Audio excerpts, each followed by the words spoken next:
Baik, Bismillahirrahmanirrahim.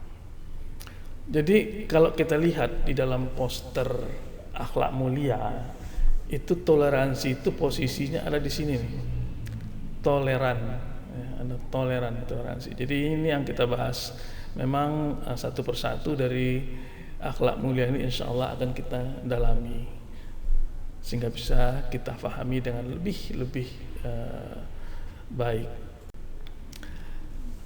Tapi sebelum saya masuk kepada materi, saya ingin menyampaikan sekapur sirih atau mukadimah atau ialah sajian pembuka lah begitu, yaitu sengsara yang membawa nikmat.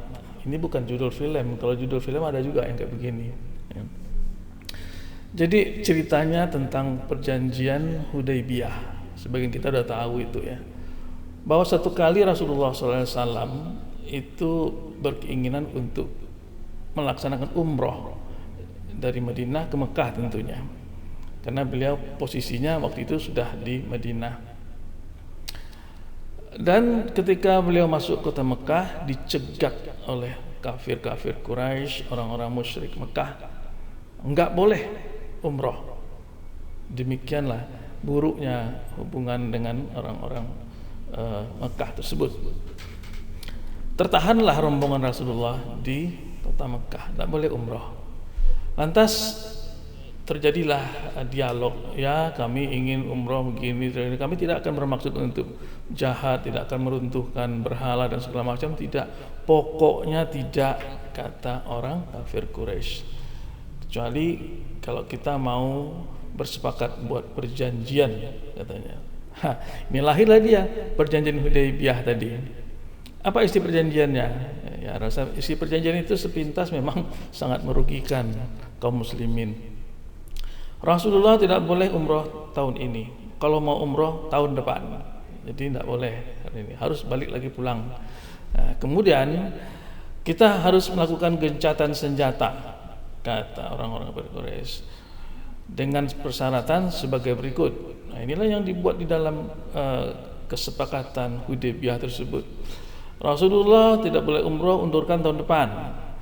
Yang kedua, kalau ada orang Mekah yang masuk Islam di Madinah, harus dikembalikan ke kota Mekah.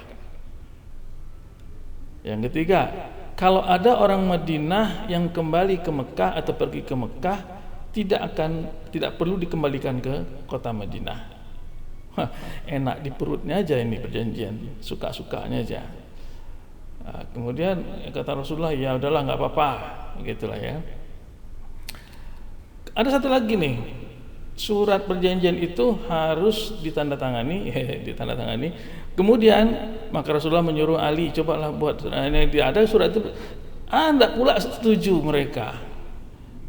Yang dia tidak disetujukan adalah kata-kata Bismillah di surat perjanjian itu tidak bisa pakai kata Bismillah. Loh, kenapa tidak bisa? Ya pokoknya nggak bisa, harus diganti dengan Bismika Allahumma. Apa kata Rasulullah? Udahlah Ali, ganti aja. Ali agak keberatan mengganti kata Bismillah, nggak berani Ali, karena ini kata-kata Bismillah dicoret itu nggak berani Ali. Maka akhirnya Rasulullah sendiri yang menghapus kata Bismillah itu dan menyuruh Ali mengganti dengan sesuai yang dimaui oleh orang kafir Quraisy. Udah selesai, ternyata tidak ada kata-kata di situ, kata-kata Rasulullah. Enggak boleh, enggak mau. Kami enggak menganggap Anda Rasul. Kenapa harus pakai kata Rasulullah?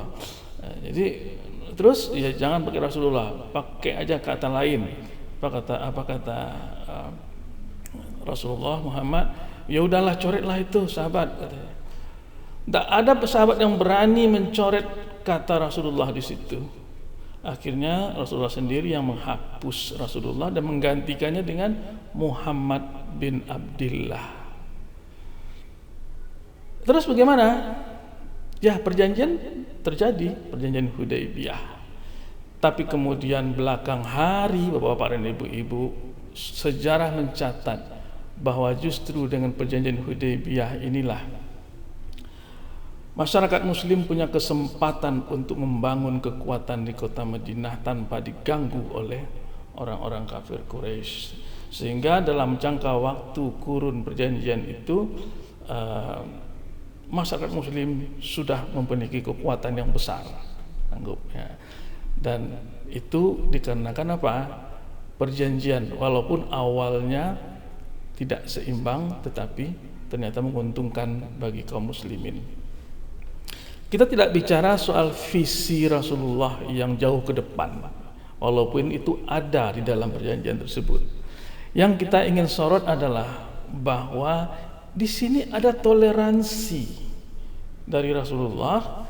Dia ingin umroh, itu haknya, itu kewajiban, perintah untuk umroh. Ini dilakukan di kota Mekah, tapi dihalangi. Nah, ini Rasulullah mau mengundurkan itu. Kalau kita ingin pergi ke Mekah kemudian travelnya bertingkah segala macam, maki-maki kita, banyaklah yang kita ini kan upat maki. Tapi Rasulullah tidak seperti itu. Jadi ini ada semacam toleransi, bisa menggeser satu kepentingannya untuk sebuah kepentingan yang lain bersama, yaitu gencatan senjata. Termasuk mencoret kata bismillah, mencoret kata Rasulullah. Ya kan itu sebenarnya besar maknanya, besar artinya di mata para sahabat, tapi Rasulullah kemudian melakukannya. Inilah toleransi tingkat tinggi. Ini sekedar pengantar atau sekapur sirih bagi kita, bahwa toleransi itu indah dan punya makna yang sangat dalam untuk kedepannya. Bapak Ibu yang saya hormati, ada yang tahu ini apa, Bapak Ibu? Saya pengen tahu nih, orang yang tinggal di Jakarta tahu nggak ya? Masa nggak tahu? Ini adalah Masjid Istiqlal yang ditandai dengan kepalanya yang botak ini, yang gundul ini, putih, Istiqlal. Dan di depannya itu ada sebuah gereja yang udah tua sekali, yaitu katedral, gereja katedral. Lebih duluan gereja ini ada ketimbang Istiqlal, karena Istiqlal ini kan dibangun oleh Soekarno. Dulu itu ada perbedaan pendapat antara Soekarno dan Bung Hatta. Bung Hatta pengennya dibangun itu di Tamrin, tapi ini Soekarno pengennya di sini, maka dibangunlah.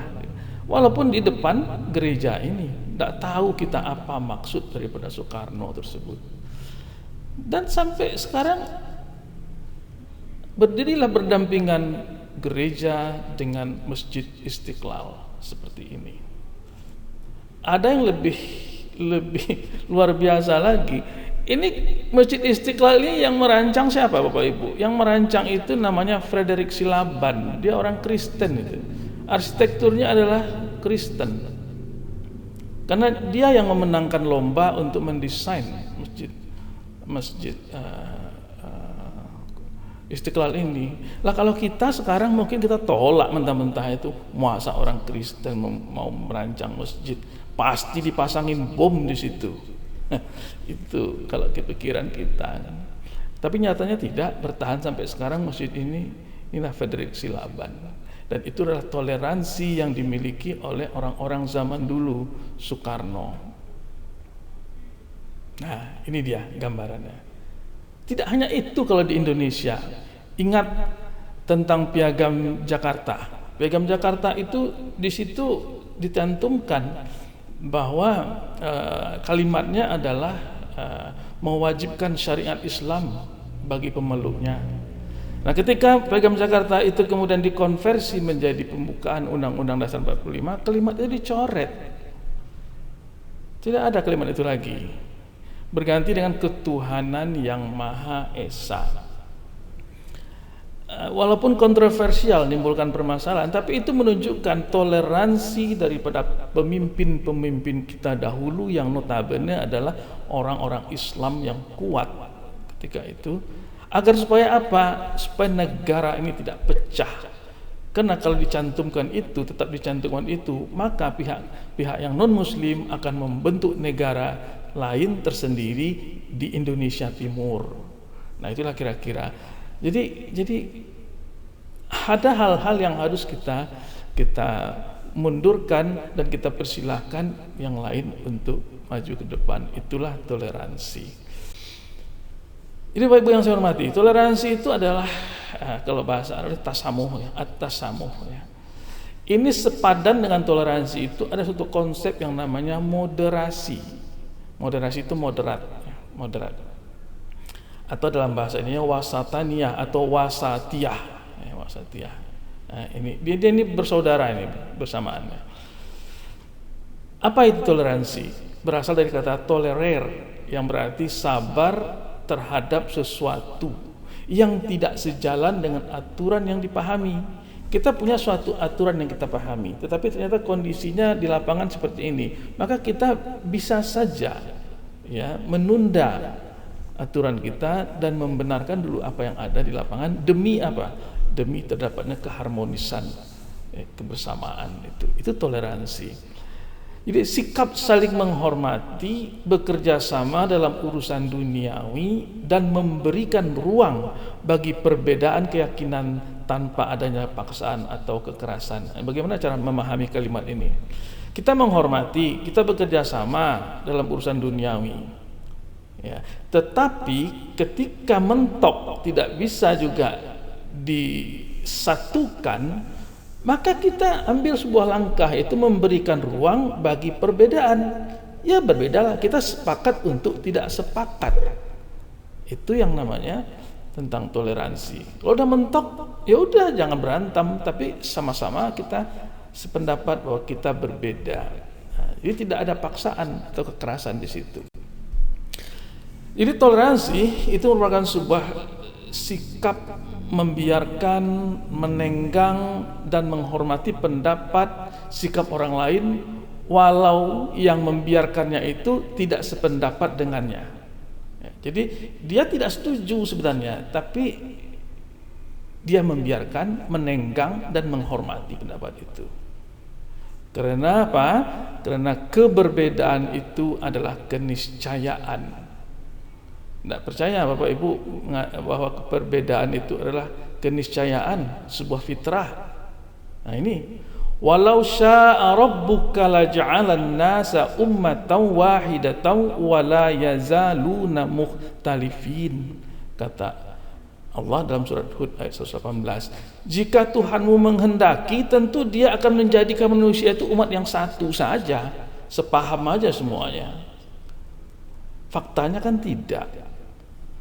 Ya, namun mereka senantiasa berselisih dalam urusan agama. Jadi perselisihan itu memang sudah dari sononya ada. Nah, toleransi itu adalah bagaimana mengelola perbedaan agar tidak menjadi konflik dia. Nah, salah satunya dengan cara dialog. Nah, inilah di negeri kita yang kadang-kadang agak sulit. Walaupun dulu para ulama dulu sudah melakukannya, di masa-masa sekarang orang semakin pintar, egonya semakin tinggi. Jadi dia bertahan sendiri dengan pahamnya dan mengatakan orang lain adalah salah. Tidak ada toleransi di situ. Kemudian tadi wasatiyah atau wasataniyah, ya, umatan wasatan itu artinya umat yang adil dan seimbang. Banyak orang kemudian mengartikannya umat pertengahan, wasatan. Intinya sebenarnya adalah adil dan seimbang dia. Allah katakan dalam surah Al-Baqarah, auzubillahi minasyaitonirrajim, wa kadzalika ja'alnakum ummatan wasatan. Ini dia, wasatan. Ummatan wasatan litakunu syuhada'a 'alan nasi wa yakuna ar-rasulu 'alaikum syahida. Demikian pula kami telah menjadikan kamu umat Islam, umat pertengahan, agar kamu menjadi saksi atas perbuatan manusia dan agar Rasul Nabi Muhammad SAW menjadi saksi atas perbuatan kamu. Nah ini kehadiran, ya inilah gambarnya kira-kira ya. Itu umat wasatan. Nah toleransi itu sendiri, kita kembali kepada toleransi, itu sebenarnya adalah menghormati pendapat, sikap, agama pihak lain walau kita tidak setuju. Nah, ini kita garis bawah ini, walau kita tidak setuju. Yang kata yang satu ini harap dipertahankan.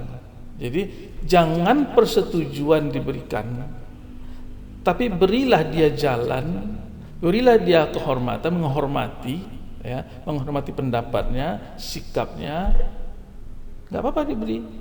Tapi kita kalau tidak benar-benar itu di luar daripada syariat kita, ya itu tidak setuju, kita tetap tidak setuju. Nah,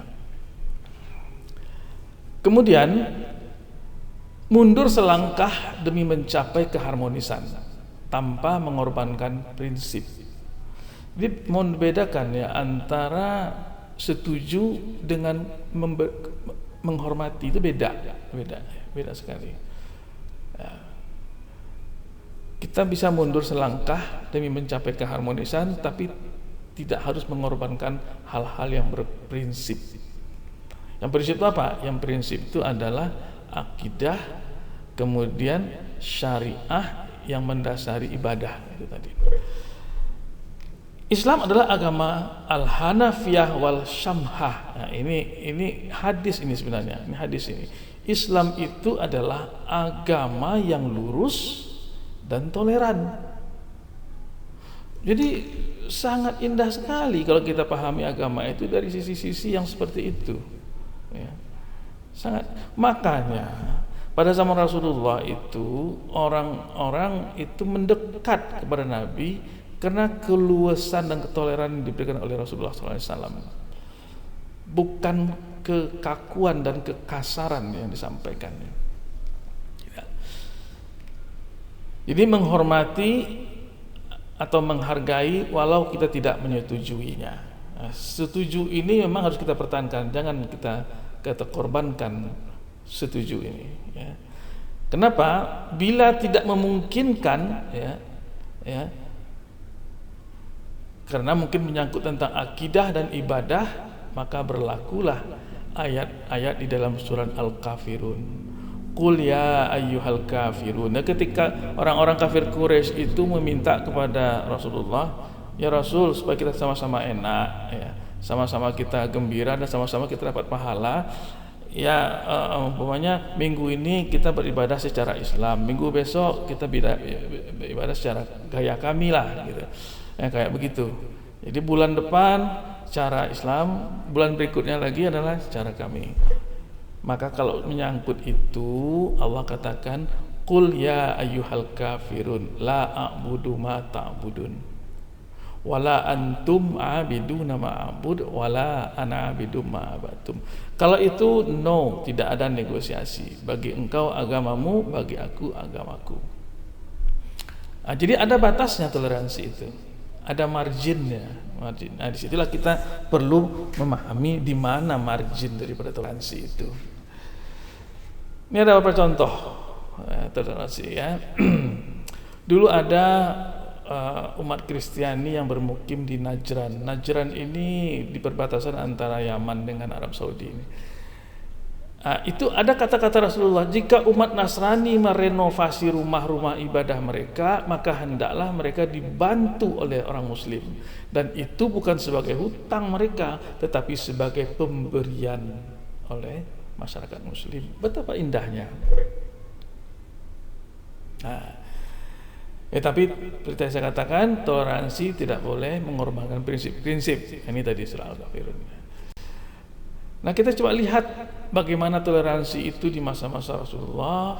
Ya. Ada yang namanya piagam Madinah. Nah, jadi memang Rasulullah itu sering buat piagam itu. Ya. Ketika Madinah itu sudah mulai, ketika Rasulullah masuk ke Madinah, kemudian membangun masyarakat di Madinah. Ya, Madinah itu kan awalnya bukan orang Muslim di sana. Itu ada Nasrani, ada Yahudi. Nah, walaupun Muslim kemudian makin lama makin hebat, makin lama makin kuat dan makin banyak pengikutnya, tetap Rasulullah mengadakan perjanjian piagam Madinah yang intinya apa? Intinya adalah bahwa Rasulullah akan menjamin setiap agama itu untuk melaksanakan ibadahnya. Bebas mereka melaksanakan ibadahnya, boleh, tidak akan diganggu oleh orang Islam. Itu yang dikatakan oleh Rasulullah. Alangkah bagusnya. Dan kebaikan Rasulullah seperti itu, toleransi Rasulullah seperti itu, itulah yang menjadi daya magnet dari Rasulullah, sehingga makin banyak orang yang berpindah agama menjadi Islam. Toleransi. Ada lagi, Rasulullah itu pernah dikunjungi oleh salah seorang orang pemuka agama Yahudi, dan mereka berdialog di Masjid Nabawi. Ketika datang saat-saat di mana orang Yahudi itu harus beribadah, Rasulullah mempersilahkan, silakan lakukan ibadahmu di masjid ini. Bertemukah itu di zaman sekarang? Rasa-rasanya tidak. Langsung kita usir. Itu yang dilakukan oleh Rasulullah SAW. Sebaliknya, pernah dilakukan juga oleh Umar bin Khattab. Itu dilakukannya di Palestina, Quds, ya.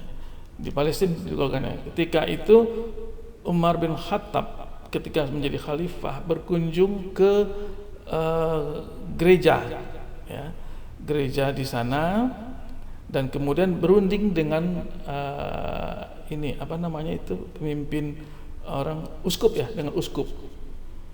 Dia berunding, berkomunikasi dengan uskup. Tiba-tiba datang azan atau saat untuk sholat asar. Maka si uskup mengatakan, wahai Umar, silakan engkau sholat di gereja ini, katanya. Maka apa yang dilakukan oleh Umar, wahai uskup, nggak usahlah di dalam gereja saya sholat. Saya akan sholat di tangganya gereja itu, di tangga gereja itu. Kenapa Umar tidak mau sholat di dalam gereja itu? Karena Umar takut nanti masyarakat Muslim akan langsung membeli gereja itu untuk dijadikan masjid. Kenapa? Karena Umar sudah sholat di sana. Begitu menghindari hal seperti itu, agar tetap gereja itu ada, maka Umar sholatnya di tangga gereja itu. Demikian toleransi. Rasulullah SAW juga pernah suatu kali dia punya anak Yahudi yang selalu melayani dia. Kemana-mana anak Yahudi ini yang melayani dia. Suatu kali anak Yahudi ini sakit, jatuh sakit, dan sakit yang berat. Maka bagaimana sikap Rasulullah ketika itu? Rasulullah menawarkan kepada anak tadi, anak, mau nggak kamu masuk Islam? Katanya. Anak tadi tentu bingung. Maka anak tadi melihat kepada bapaknya yang ada di situ, menatap bapaknya, apakah boleh enggak oleh bapaknya. Si bapak berkata begini, ikutilah apa yang dikatakan oleh Muhammad itu, kata si bapak yang memang orang Yahudi. Maka akhirnya mengucapkan kalimat syahadat anak itu. Kemudian Rasulullah pergi keluar dan dia berdoa kepada Allah, alhamdulillah, syukur ya Allah, engkau telah menyelamatkan anak ini menjadi orang yang engkau terima keislamannya. Jadi ini yang begini ini yang bisa membawa orang untuk merangkul orang, toleransi seperti itu. Dan banyak kisah-kisah lain tentang toleransi ini. Jika tidak ada titik temu, bagaimana kalau kita bernegosiasi tentang toleransi ini? Maka kita sebaiknya mengatakan begini, ya mungkin Anda benar atau saya yang benar, nanti Allah yang membuktikannya. Itu aja kita ucapkan. Tidak usah kita harus bertengkar, berperang segala macam. Ini aja kita katakan, mungkin Anda benar atau saya yang benar, nanti Allah yang membuktikan. Apa dasarnya kalimat kita itu? Dasarnya ini, surat Saba ayat 26 dan 25. Qul yajma'u bainana rabbuna thumma yaftahu bainana bil haqq wa huwal fattahul alim. Katakanlah, Tuhan kita pada hari kiamat akan mengumpulkan kita, kemudian memutuskan perkara di antara kita dengan hak. Dialah yang maha pemberi keputusan, lagi maha mengetahui. Itu dasarnya. Jadi kalau ada berdebat, oh itu bid'ah, ini bilang enggak. Mulut Nabi itu enggak boleh, bid'ah itu, haram itu. Ada yang katakan enggak, boleh. Jangan bertengkar. Enggak perlu dipertengkarkan itu. Kita katakan saja, kan karena Allah mengatakan demikian. Ya. Tuhanlah nanti yang akan menentukan, mengadili kita siapa yang benar dari kita. Selama kedua-duanya mempunyai ijtihad, tidak ada masalah, silakan saja. Ini sepakat untuk tidak sepakat. Kenapa? Mengapa kita harus ngotot sih? Kenapa harus ngotot sih untuk orang itu harus sama dengan kita? Padahal Allah katakan, "Qul la tus'aluna amma ajramna wala nus'alu amma ta'malun." Katakanlah, kamu tidak akan dimintai pertanggungjawaban atas apa yang kami kerjakan, dan kami tidak akan dimintai pertanggungjawaban atas apa yang kamu kerjakan. Dia mempertanggungjawabkan apa yang dia kerjakan, kita mempertanggungjawabkan apa yang kita kerjakan. Itu aja masa. Selesai itunya. Okay. Nah, prinsip toleransi dalam Islam itu adalah yang penting intinya adalah kebebasan beragama, saling menghormati, keadilan, kerjasama dalam kebajikan, dan menghargai perbedaan. Ya, ini intinya ini tujuannya. Batasnya apa? Batasnya adalah tidak mengamalkan keyakinan agama lain. Jangan sampailah ikut-ikut pula kita masuk gereja kemudian beribadah seperti mereka. Nah, kalau sekedar mengucapkan, "Hei, kamu happy ya, selamat ya, hari ini hari libur, hari Natal kamu." Itu ada dua pendapat. Ada yang membolehkan, ada yang mengatakan janganlah, hati-hati, tidak usah nyerempet. Nah, terserah kita mau pilih yang mana, boleh aja. Saya pilih yang nggak apa-apa, kan tidak berarti bahwa saya menyetujui agama mereka, tapi saya menghormati secara sosial saja. Ada yang berkata begitu, terserah kepada kita. Batasnya, ya, akidah tak boleh dicampur adukkan, asal jangan mencampurkan akidah, ya, dan tidak dalam urusan kemaksiatan. Selama ini bukan ini, ya boleh kita bertoleransi. Dalam Al-Quran toleransi itu ada macam-macam. Tadi Al-Kafirun sudah disampaikan ya sebagai batasnya. Kemudian kita harus mendamaikan, berdamai itu dengan prinsip toleransi. Innamal mu'minuna ikhwah fa aslihu baina akhawaikum wattaqullaha la'allakum turhamun. Sungguhnya orang mukmin itu bersaudara, karena itu damaikanlah kedua saudaramu yang bertikai. Cari titik temu antara orang-orang yang bertikai itu. Itu dengan cara apa? Toleransi. Kemudian juga sebaiknya kita mendahulukan kepentingan saudara kita. Ya, jangan kita aja yang benar, kita saja yang ditampilkan, tidak, tapi kepentingan orang juga harus kita dahulukan. Ya. Tidaklah salah seorang dari kalian beriman hingga dia mencintai untuk saudaranya, atau dia mengatakan untuk tetangganya sebagaimana yang ia cintai untuk dirinya sendiri. Nah, itu. Nah, ini taruhannya iman loh, kalau kita itu tidak saling mencintai, lagi bermusuhan untuk hal-hal yang kecil, wah bisa rusak iman kan. Dan kita perlu harus menyadari bahwa memang kita ini diciptakan majemuk ya. Ya ayuhan nasu inna khalaqnakum min dzakari wa unsa wa ja'alnakum syu'uban wa qabaila lita'arafu inna akramakum indallahi atqakum innallaha alimun khabir. Kita memang diciptakan untuk berbeda-beda, berbangsa-bangsa, tingkat sosial ekonomi yang berbeda, kecerdasan berbeda, segala macam berbeda. Tetapi dari yang sekian yang berbeda itu, yang paling mulia di antara kita adalah ini, inna akramakum indallahi atqakum, takwa ini. Daripada kita kontok-kontokan, mendingan kita memperdalam takwa ajalah. Ini nilai kita justru di sini, kunci nilai kita itu di sini.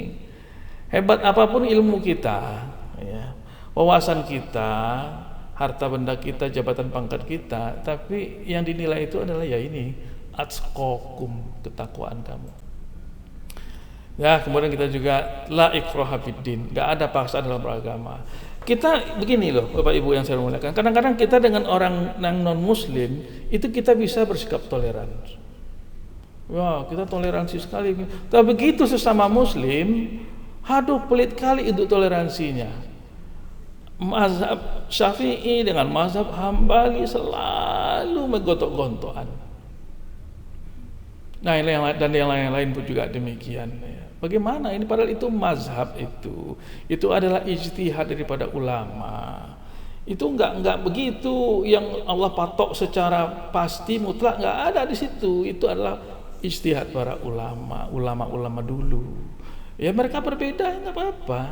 Jadi nggak usah kita diwariskan perbedaan itu menjadi pertempuran atau perkelahian dan pertengkaran ya. Karena pada dasarnya la ikraha fid din, nggak ada paksaan dalam beragama. Ya, itu. Sedangkan beberapa hadis tentang toleransi ini cukup banyak, tapi saya janji tadi setengah jam saja, nggak apa-apa kita lewatkan ini. Man kana yu'minu billahi wal yaumil akhir fala yu'dzi jarah. Barang siapa yang beriman kepada Allah dan hari akhir, maka janganlah menyakiti tetangganya. Berat ini. Menyakiti tetangga itu kaitannya dengan iman ini, ya. Taruhannya adalah imannya. Nah, itulah Islam adalah agama yang toleran. Dari Ibnu Abbas ia berkata, ditanyakan kepada Rasulullah SAW, agama bagaimanakah yang paling dicintai oleh Allah? Maka beliau bersabda, Al-Hanafiyah As-Samha, yang lurus lagi toleran. Ini hadis riwayat Bukhari, ya, Bukhari. Memang susah gini loh. Kita berjalan di jalan yang lurus gitu, kan? Kemungkinan ketabrak orang itu kan ada. Nah, coba aja Bapak Ibu naik kereta, naik motor atau naik mobil, lurus saja lah jalan itu, pasti tabrak orang. Ya kan? Tetapi di sinilah seninya Al-Hanafiyah As-Samha. Kita berjalan di jalan yang lurus, tetapi toleran.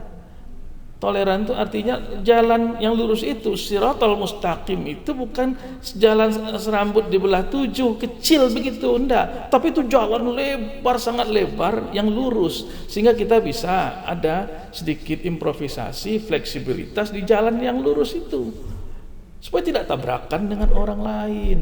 Nah, ini Rasulullah katakan ya, Al-Hanafiyah As-Samha, yang lurus lagi toleran. Ini dua kata yang sepertinya bertentangan tapi disatukan oleh Rasulullah SAW. Dan untuk dosa ya, kalau kita bertoleransi itu ya bukan hanya soal perbuatannya saja yang dihitung, tetapi persetujuannya. Artinya apa? Kalau kita setuju dia bermaksiat, itu kita sudah kena kita. Ya, atau kita setuju dengan pendapat dia yang salah, itu juga sudah kena. Boleh dia itu kita dahulukan, mungkin kita tidak sependapat, yang setuju ini jangan diberikan. Ya, kembali bahwa ilmu dan kematangan emosi, kehati-hatian ini dibutuhkan untuk kita bisa bertoleransi. Tanpa ilmu kita tidak tahu batas-batas toleransi. Tanpa ketenangan emosi maka kita akan marah-marah aja. Dan tanpa kehati-hatian kita tidak tahu membaca apa yang bakal terjadi di depan nanti. Sesungguhnya rahmat dan kasih sayang Allah itu melebihi pedih azabnya. Jadi kalau kita kelirulah sedikit karena ijtihad kita, ingat bahwa rahmat Allah itu lebih besar daripada azabnya karena kekhilafan kita. Kesimpulan, Islam adalah agama yang penuh toleransi baik pada sesama muslim maupun untuk agama lain. Toleransi dapat diterapkan di bidang muamalah tetapi tidak dalam akidah dan ibadah. Toleransi akan menghasilkan keharmonisan dan persaudaraan sosial.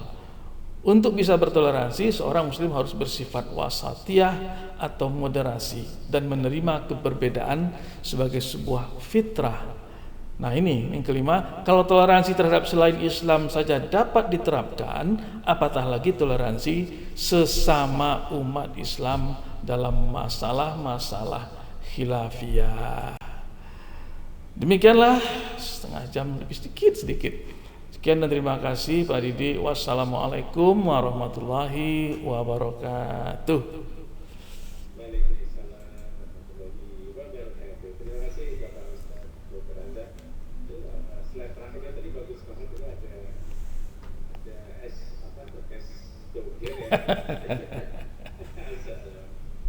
Baik, Bapak Ibu yang tolong sebuah ide toleransi tadi yang disampaikan Pak Ustaz, dan memang perlu kita rawat.